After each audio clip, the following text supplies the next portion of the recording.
할렐루야.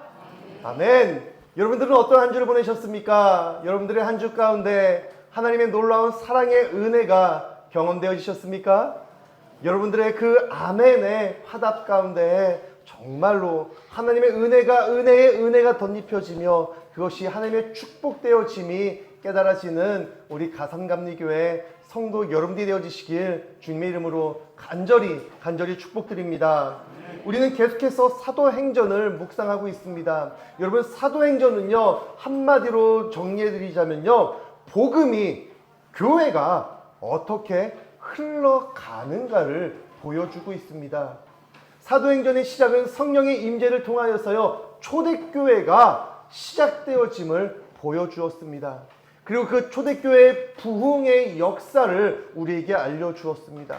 그리고 이제는 그 초대교회가 복음이 어디로 흘러가야 하는지를 우리에게 보여주고 있습니다. 분명 그 교회가 부흥할 때요, 그냥 순탄대로를 달려간 것이 아니에요. 그냥 나가서 전도하니 사람들이 많이 몰려오고 정말 복음을 전할 때 수많은 사람들이 전도되어 오고 세례받는 것이 아니라, 물론 그런 일들도 일어났지만 그러한 과정 가운데 그들을 향한 내적 외적인 핍박과 문제들, 어려움과 그러한 고통과 고난의 순간들이 끊이지 않았다라는 것이에요.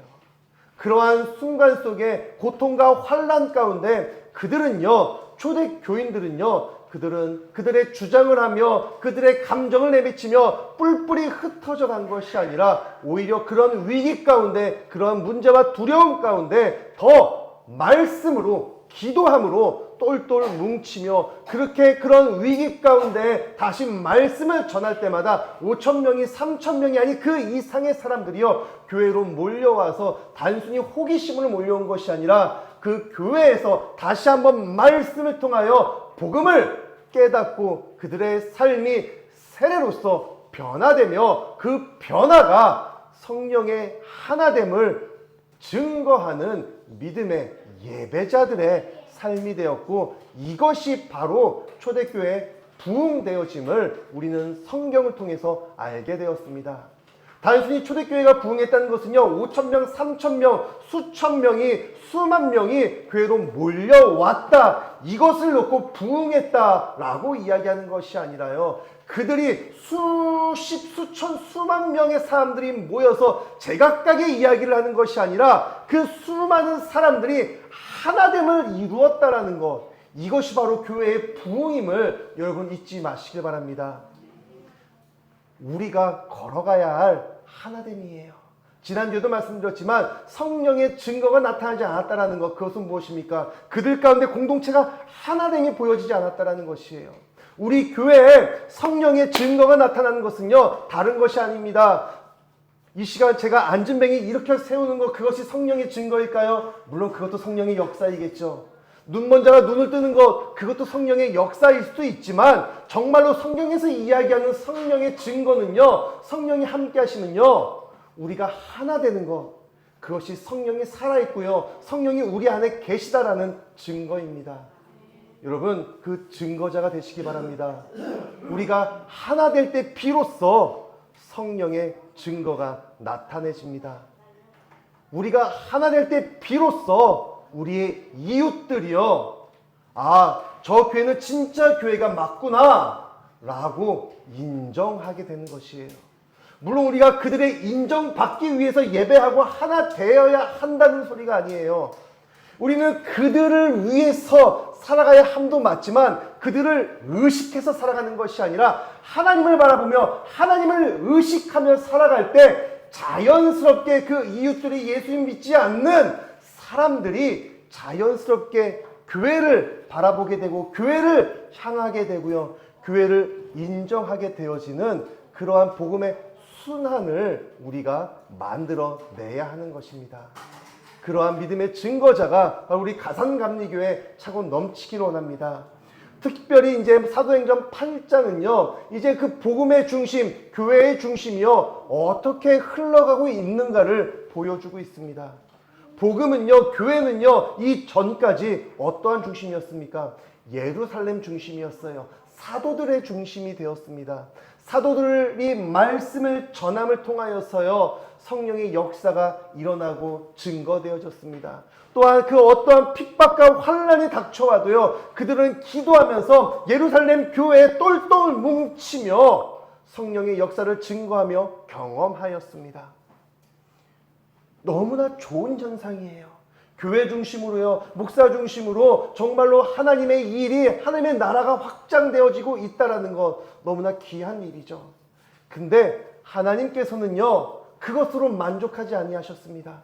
우리가 걸어가야 할 복음의 걸음은요, 교회 중심, 우리 교회 중심, 우리 교회, 우리 개인의 중심으로 복음이, 성령의 은혜가, 감사가 우리끼리만 나눠지는 것으로 끝나는 것이 아니라 사도행전 1장 8절을 통하여서 온 유대와 사마리아 땅끝까지 이르러 증인이 되게 하셨어요. 성령의 증인, 하나님의 증인은요, 우리 교회 안에만 머물면서 그냥 서로 자화자찬하는 것으로 그치는 것이 아니라 사마리아와 유대, 온 땅끝으로 나아가는 복음의 확산을 이야기하셨습니다. 근데 지금 초대교회는요, 지금이 너무나 좋아요. 지금 수천 명이 뭐예요? 수만 명이 모여들고요. 그리고 그 모여드는데 정말 중구난방이 아니라요, 물론 좀 내적인 문제도 있었지만 그 문제조차도 너무나 나이스하게, 너무나 기도함으로 잘 해결되어지면서 교회는 더 성장하게 되어집니다. 근데 하나님은 이러한 성장 가운데 어떠한 시련을 주십니까? 바로 스데반 집사의 순교를 경험하게 하십니다. 아니, 하나님, 이렇게 교회가 너무나 분위기도 좋고 너무나 잘 성장하고 정말 내적인 영적 부흥뿐만 아니라 외적인 성장까지도 우리가 이루어 나아가면서 정말 교회의 혼연일체를 보는 것 같은데 왜 그러한 시련을 주실까요? 왜 그러는 역경을 경험하게 하실까요? 이것은 초대교회의 문제만이 아닙니다. 우리의 삶도 마찬가지예요. 이제야 좀 두 발 뻗고 잘만 한데 왜 내 건강 때문에, 내 자녀들 때문에, 내 왜 가정의 문제로 나를 이렇게 힘들게 하시는지, 왜 내 마음의 아픔이, 잊혀졌던 그 아픔이 다시 떠오르면서 그 사람과의 관계 때문에 왜 나를 더 힘들게 하시나요? 이것은 초대교회만의 문제가 아니라 우리들의 동일한 문제가 되어집니다.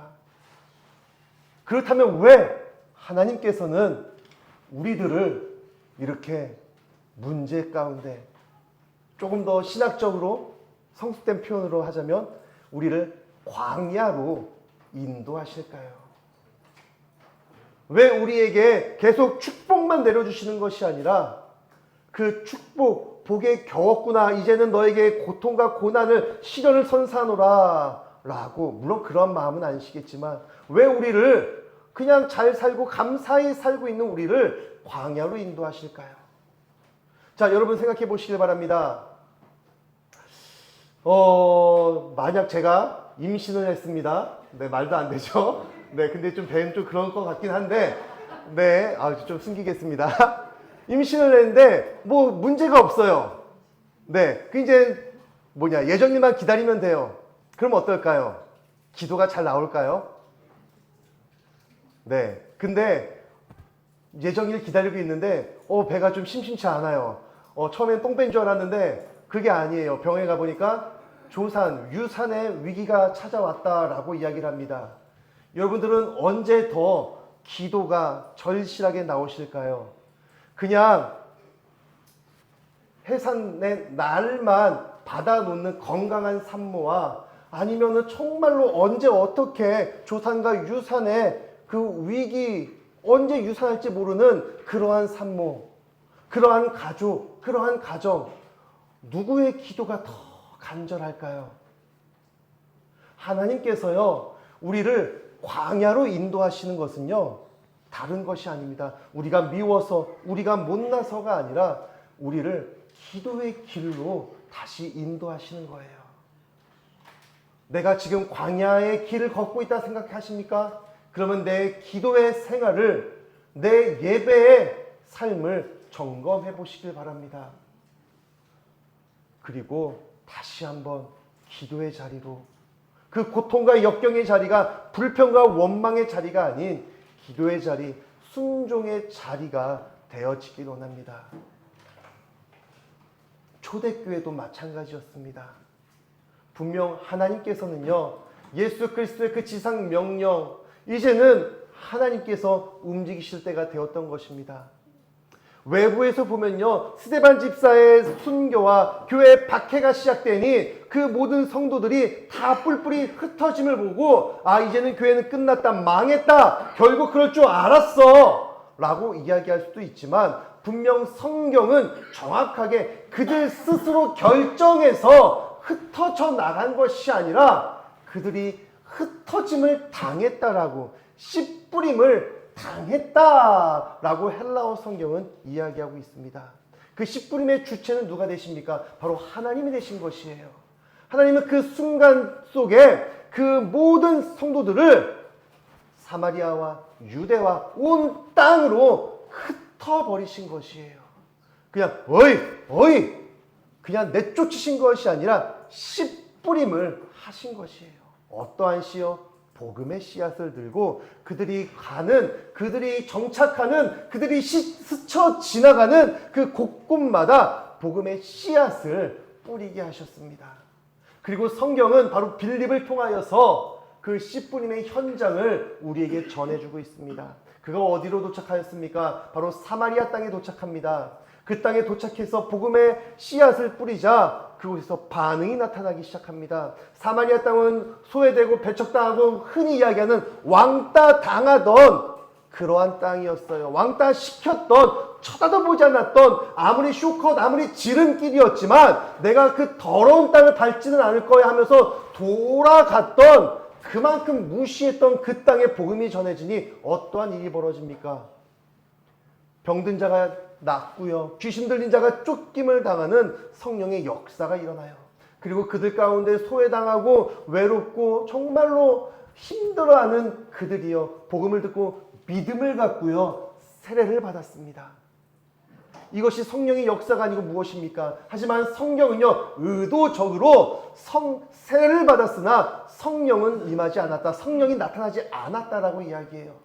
이는 하나님이 실수하신 것이 아니라 그들이 뭔가 잘못돼서 성령을 받지 못한 것이 아니라 의도적으로 성령의 지연됨을 이야기하고 있습니다.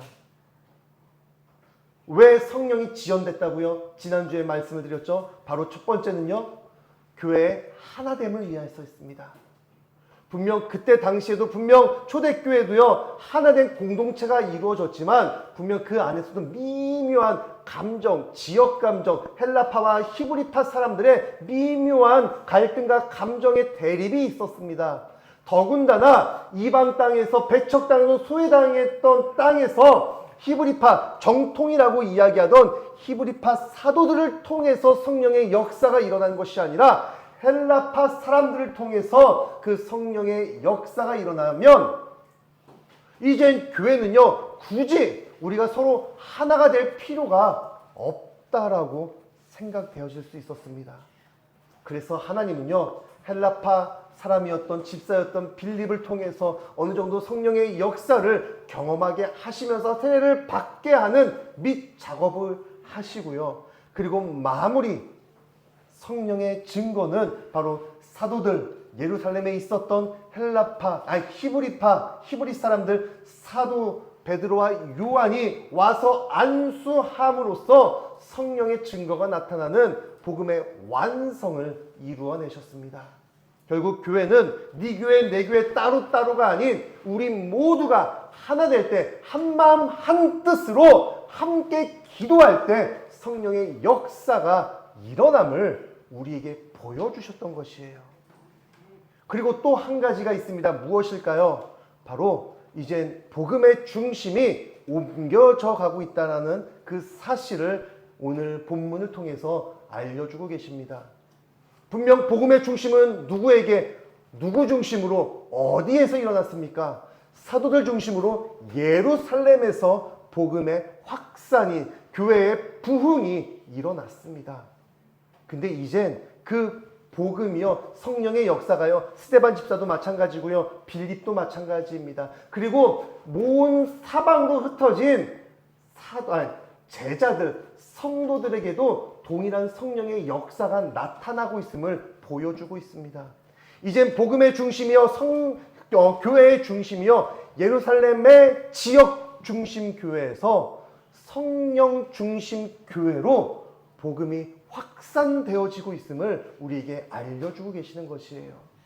히브리 사람, 사도를 중심해서 이젠 헬라파 사람들까지도, 아니 이방 민족, 그동안 배척했던, 소외시켰던, 무시했던 사마리아인들에게도 성령의 능력이 나타나고 있음을 보여주면서, 어찌 보면 여기 성경에는 다 나타나지 않았지만 자기 우월주의, 민족주의, 전통주의가 이제는 무너지며 복음도, 이제는 성령 사역도 누구나 할 수 있음을 보여주고 있습니다.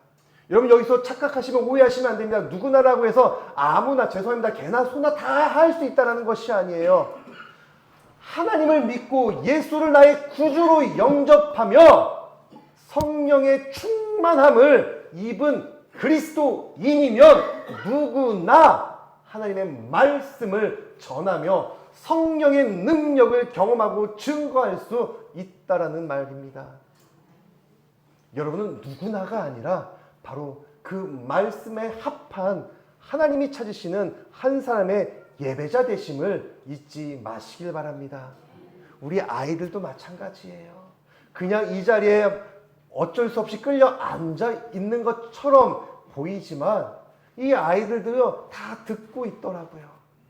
그러니까 이 아이들한테 뭐라고 하지 마세요. 다 듣고 있고요.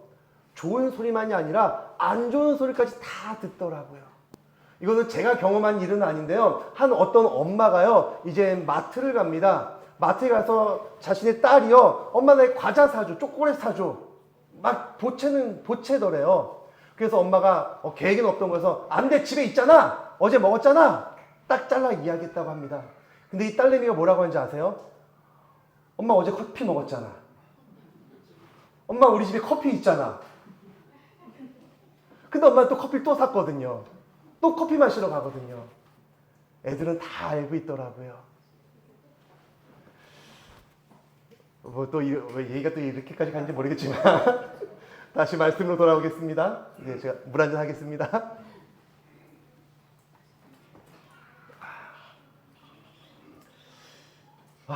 중요한 것은 말씀을 전하는 자가 아니라 말씀을 살아내는 자가 되어야 합니다. 말씀을 전하는 것, 사실은 누구나 할 수 있습니다. 얼마 전에도 말씀을 드렸죠. 여러분, 성경은요, 누구나 다 읽을 수 있어요. 또 성경을 누구나 다 이야기할 수 있어요. 심지어 중도 말입니다. 글을 알면요, 그리고 머리라는 것을 갖고 있고 생각을 하고 있으면요, 이것을 글을 읽으면서 이것이 무슨 내용이구나 전달할 수가 있다는 것이에요. 하지만 그 말씀에 목숨을 걸고 살아가는 것은요, 누구나 아무나 할 수 있는 것이 아닙니다. 바로 하나님 앞에 바로 서기를 결단한 자만이 내 자신을 내려놓고 하나님의 말씀대로 살고자 결단하며 나의 세상적인 육적인 것들을 다 포기하는 그러한 결단하는 자만이 말씀에 목숨 걸고 살아갈 수 있음을 잊지 마시길 바랍니다. 여러분, 말씀에 목숨 거시기 바랍니다. 쉽지 않습니다. 쉽게 아멘이라는 말이 나오지가 않아요. 저도 예전에 한두 번 말씀드렸던 것 같습니다. 무조건 설교할 때 아멘 아멘 하지 마시라고요. 듣는 사람은 기분 좋지만 들으시는 하나님은 찝찝하실 것이에요. 얘가 진짜 이렇게 할 수 있나? 그것이 아니라 정말 말씀에 집중하시면서 정말 나에게 은혜가 되어지고 내가 할 수 있다라고 생각되어지는 그 말씀에 정말 진심을 담고 생명을 담아 아멘으로 고백하며 결단하시길 바랍니다. 그것이 수많은 아멘보다 하나님이 기뻐하시는 단 한 번의 아멘 되어짐입니다. 그 아멘, 그 단 한 번의 아멘을 위해서 우리가 다시 한번 용기를 내어 다시 한번 마음의 문을 열고 다시 한번 결단하며 아멘의 자리로, 복음의 자리로, 은혜의 자리로 나아가시길 바랍니다.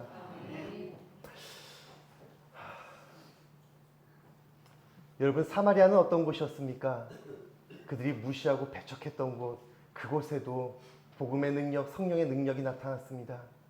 이제 복음은요, 초대교회 중심, 예루살렘 중심, 사도들 중심에서 이제는 이방인들에게도, 이방 땅에도 모든 이에게 복음이 열려지는 그러한 복음의 전환점을 우리에게 보여주고 있습니다. 이것은요, 단순히 지리적인 이동이 아니라요, 하나님의 복음 경륜 중심에서 경륜이 중심에서 주변으로, 말에서 삶으로 확장되어지는 흐름을 보여주며 우리가 나가야 할 길을 보여주고 알려주고 깨닫게 해주고 있습니다. 그리고 25절 말씀을 보시면요, 두 사도가 주의 말씀을 증언하여 말한 후 예루살렘으로 돌아갔다라고 이야기합니다. 근데 여기서 증언하여 말했다라는 것은요, 단순히 증거했다, 설교했다, 간증했다, 단순히 이런 의미가 아니라요, 헬라어는요, 목숨을 걸고 입증했다라는 뜻을 담고 있습니다. 여러분, 예수 믿으십시오 라고 끝나는 것이 아니라 예수를 믿었던 이러한 핍박과 환란이, 이러한 죽음의 위기, 아니 우리의 동료는 정말로 돌에 쳐맞아 죽었지만 그럼에도 불구하고 하나님이 살아계심을 증거하는 살아있는 그들의 삶이 있었다는 것이에요.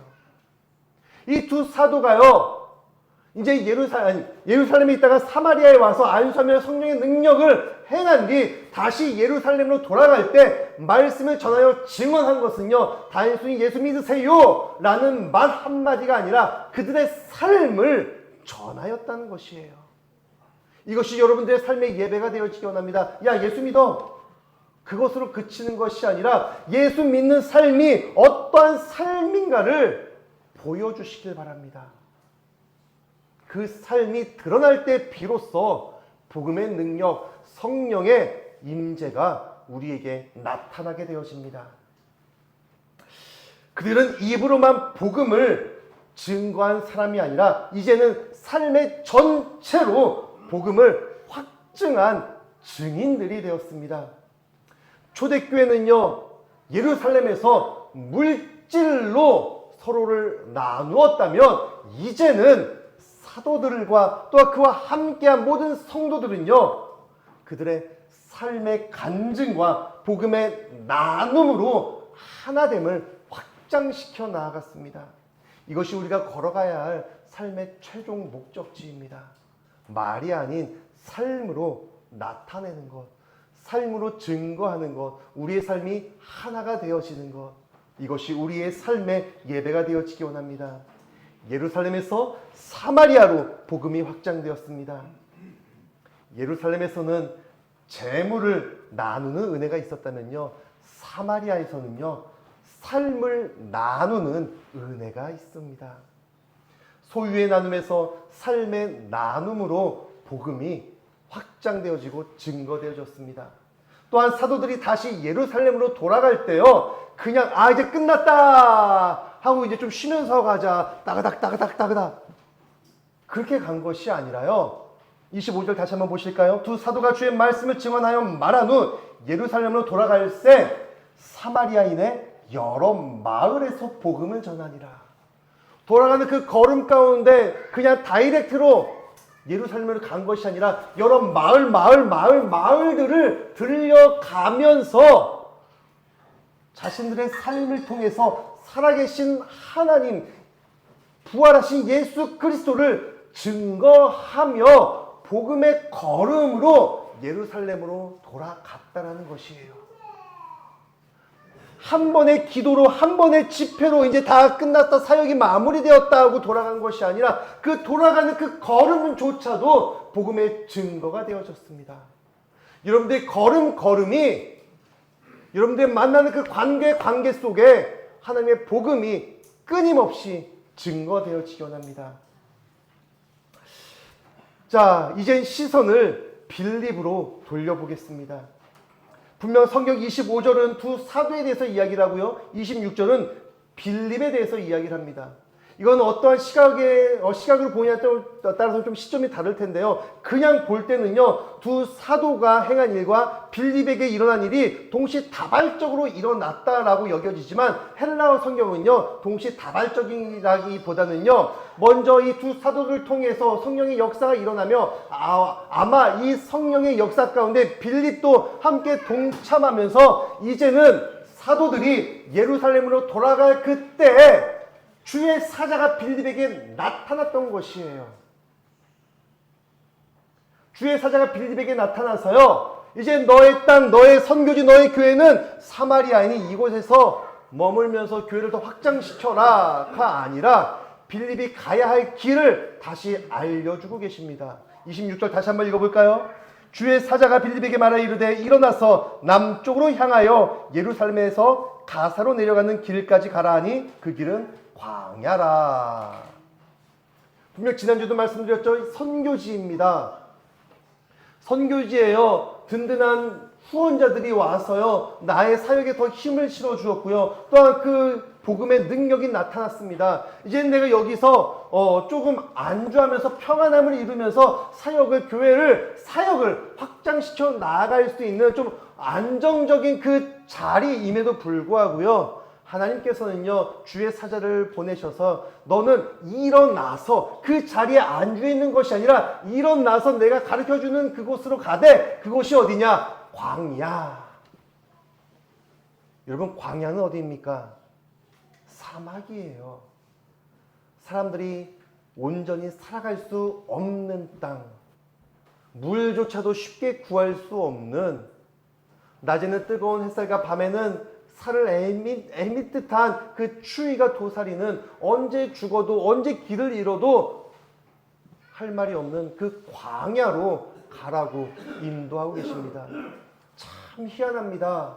성령님은요, 하나님은요, 우리를 편안한 길로, 축복의 길로 안주하는 그러한 자리가 아닌 늘 낯선 길로, 더군다나 광야로 인도하고 계십니다. 그것은 서두에도 말씀드렸죠. 기도의 자리로 우리를 인도하고 계시다라는 것이에요.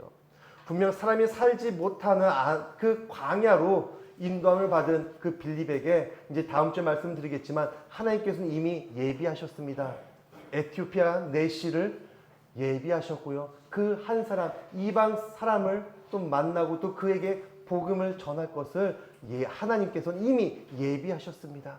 여러분, 창세기 24장에 아브라함이요, 자신의 아들 이삭의 며느리 색시를 구하기 위해 늙은 종을 불러다가 맹세시킵니다. 너는 가서 내 고향, 여기가 아닌 내 고향 땅으로 가서 한 2, 3주 걸리는 그 거리로 가서 내 아들 이삭의 색시를 구해와라 라고 이야기했을 때, 맹세시켰을 때 이삭은 이 자리에 두라고 이야기해요.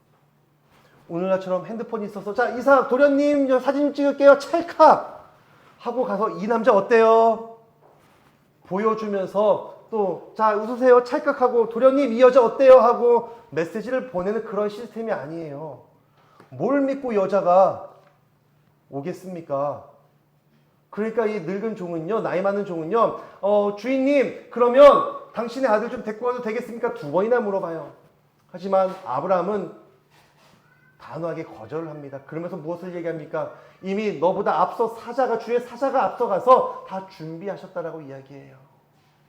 여러분, 지금 사도행전도 마찬가지입니다. 하나님은 빌립을 통해서요, 아무도 없는 척박한 땅 광야로 가라고 하시는데 이미 그 말씀하시기 전부터 아프리카 내 에티오피아 내시를 준비시키셨다는 것이에요.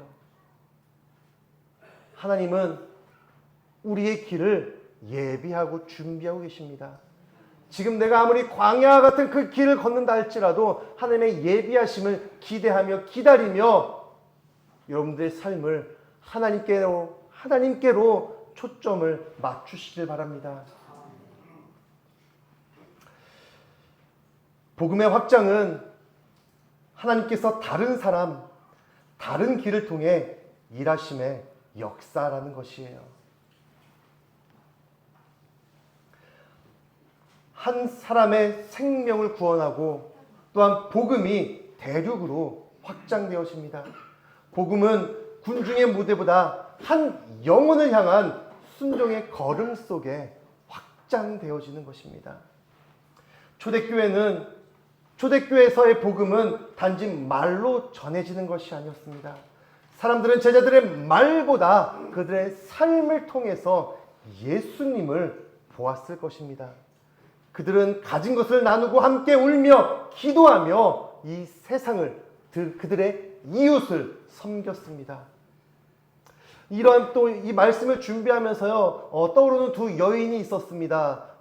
성희와 예지는 아니고요. 네, 저 소록도 땅에 두 파란 눈을 갖고 있던 두 간호사, 두 수녀의 이야기가 떠올랐습니다. 소록도의 오스트레일리아에서 온 마리안느와 마가렛 수녀입니다. 아마 아시는 분들도 많으실 것입니다. 그들은 정말 연고가 없는 이 땅에 40년 전에 벌써 그 이전에 와서요, 그 한센병을 앓고 있던 그 집단촌에 와서 그냥 아무 이익을 구하는 것이 아니라 단순히 하나님의 사랑으로 그들을 섬기며 근래에 40년의 그 사역을 마치고요, 은퇴하고 다시 고향 땅으로 돌아갔다라는 그러한 기사를 접하게 되었었습니다.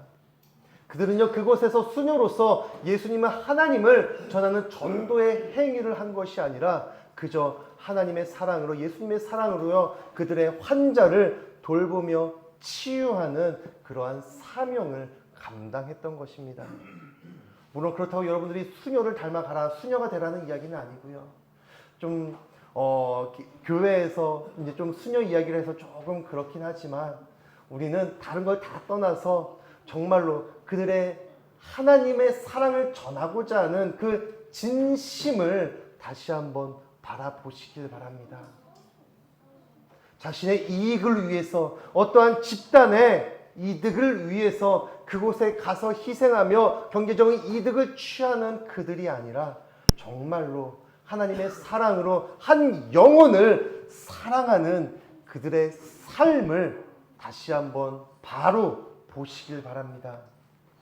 우리도 그들과 같은 복음의 증거자들이 되어야 합니다. 그렇다면 왜 하나님은 우리에게 이러한 모습들을 보여주고 계실까요? 그것은 예배의 끝은 복음이 아니라, 복음이 예배의 끝이 아니라 복음의 시작이라는 것이에요. 예배는 복음의 끝이 아니라 복음의 시작입니다. 사도들은 복음을 증거하고 예루살렘으로 돌아갔습니다. 하지만 하나님은 빌립을 통해서 복음의 새로운 장을 여셨어요. 여러분, 예배는요, 끝났다고 마침표를 찍는 것이 아니라 예배가 끝나면서 우리는 쉼표를 찍어야 돼요. 예배가 끝났으니 이젠 끝났다고 마치는 것이 아니라 쉼표를 찍으면서 잠시 숨을 고르며 예배를 통해서 내가 깨닫고 내가 변화된 것이 무엇인가를 다시 한번 묵상하시면서 이제 우리의 걸음을 다시 시작해야 하는 것입니다. 이것이 우리의, 여러분들의 예배가 되어지기 원합니다. 예배 다 드렸다, 이제 오늘 주일은 끝났어. 그것이 아니라 이제 예배가 마치었구나, 잠깐 숨을 고르시면서 이제 우리의 삶을 통해서 어떠한 삶의 예배로 나아갈 것인가, 다시 복음의 현장으로 다시 달려 나아가시길 바랍니다. 교회는 바로 이러한 곳입니다. 모이는 곳이 바로 교회인과 동시에 교회는 흩어지는 공동체가 되어져야 합니다.